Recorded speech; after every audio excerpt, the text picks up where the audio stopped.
good afternoon. Welcome to Glen Miller Park. This is one of our flagship parks, 184 acres, so welcome. For those of you who do not know me, my name is Denise Retz. I'm the park superintendent, so welcome. And our parks team played a small but I believe significant role on this to my right here, and so we're very proud to have played that role. And we thank both Carl and Alex for letting us be involved. And this is very, very cool addition to Glen Miller, and we are so thankful that you allowed us to be involved. I would like to thank the park team as they always are excited to be involved in any projects we toss their way. Doug and Kyle over here to the right helping us with the generator today, so if you could please give them a round of applause. And they're representing the park team today. Jay Hoover also helped with the concrete here, so I just want to make sure I do highlight him, as well as Jim Dykes. He also had the idea here to put the plate, so I do want to highlight Jim, the assistant superintendent, and thank him for his work here to make this magic happen.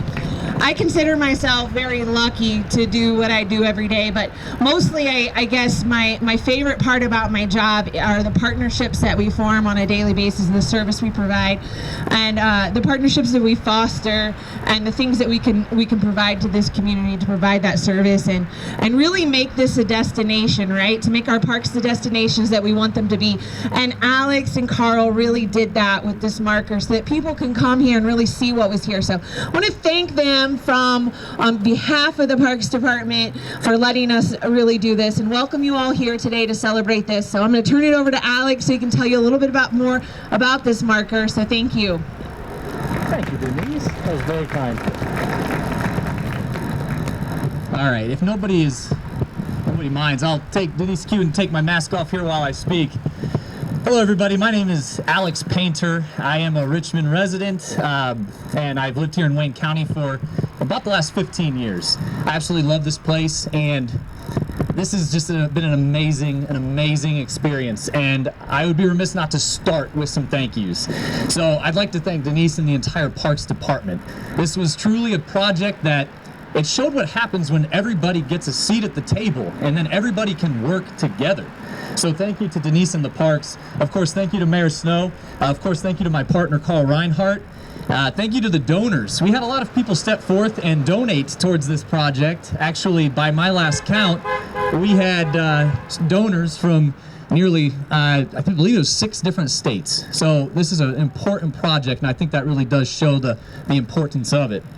I also would like to thank A+ Signs, who actually created the sign, and Black Dog Printing. We did a t-shirt fundraiser, and they were very cooperative partners in that. So where did this come from? That's a great question. So about 2 years ago, I decided that I wanted to just research Negro Leagues baseball in Richmond, Indiana. It sounded like a fun time to me. I'm a lifelong baseball fan, and yes, these are the things I kind of do for fun.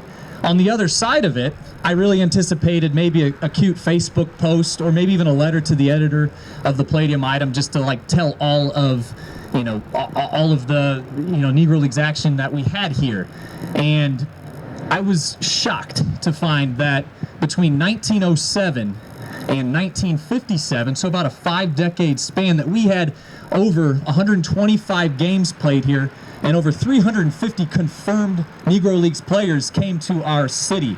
Baseball legends such as Josh Gibson, Satchel Paige, Oscar Charleston, Cool Papa Bell, and hundreds of others.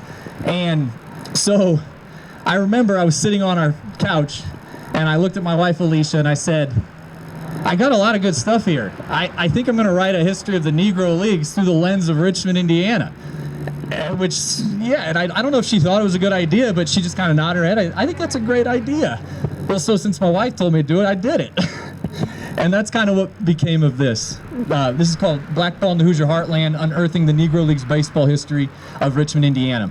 I bet you there are probably very few of you here that can picture a baseball stadium on the other side of the street, but that's exactly what it was.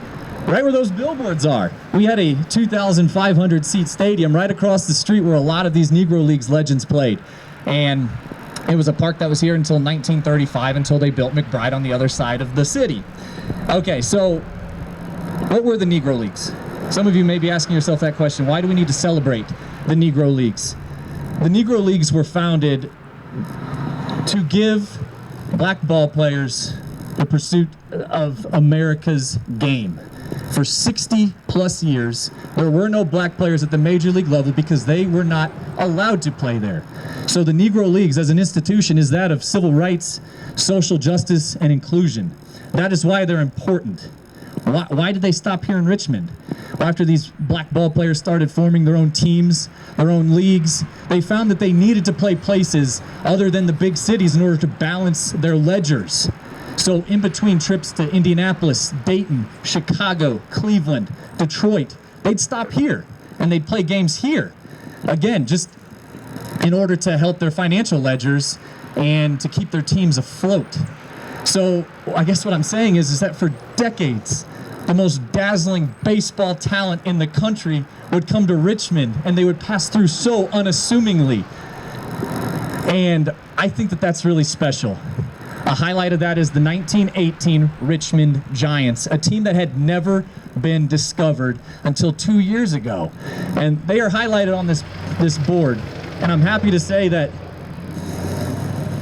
4 of these guys, sorry, I had to double check. 4 of these guys have never publicly been commemorated ever.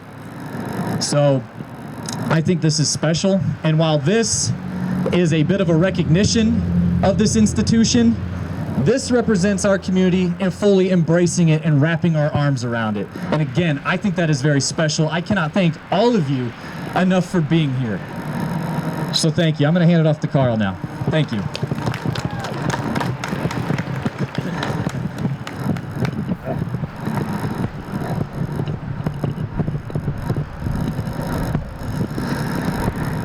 Get my technology out here. That's how we write notes today.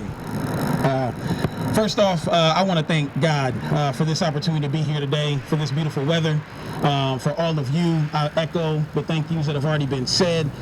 Most definitely, this was an amazing project to be a part of, an amazing opportunity to work with city officials and to work with Alex and other private citizens, just to watch how our community can come together if we just try.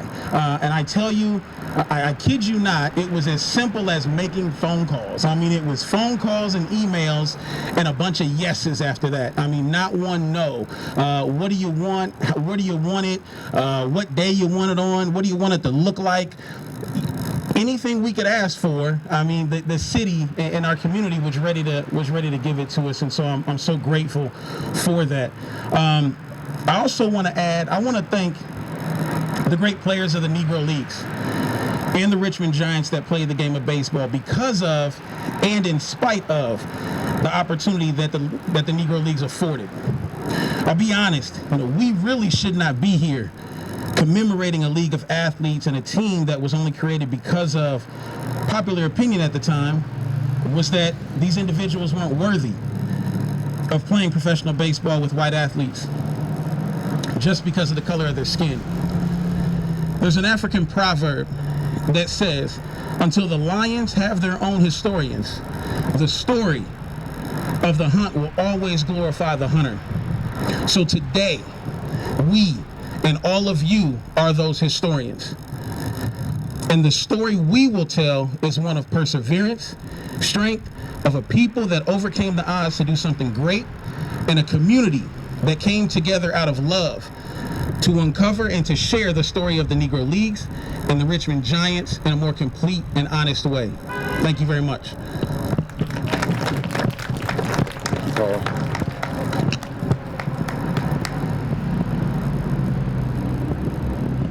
Thank you, Carl. I am at a disadvantage because Alex and Carl are very hard speakers to follow, right?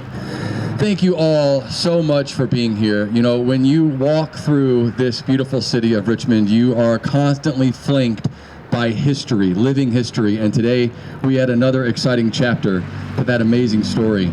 And what captivated me about this project is when Carl and Alex came to me, just the passion, the excitement, and just like me, both of these guys are big into the funnel thinkers. They start with the blue sky and work from there. And I can tell you, this represents a small step in the overall journey to commemorate these players in this park.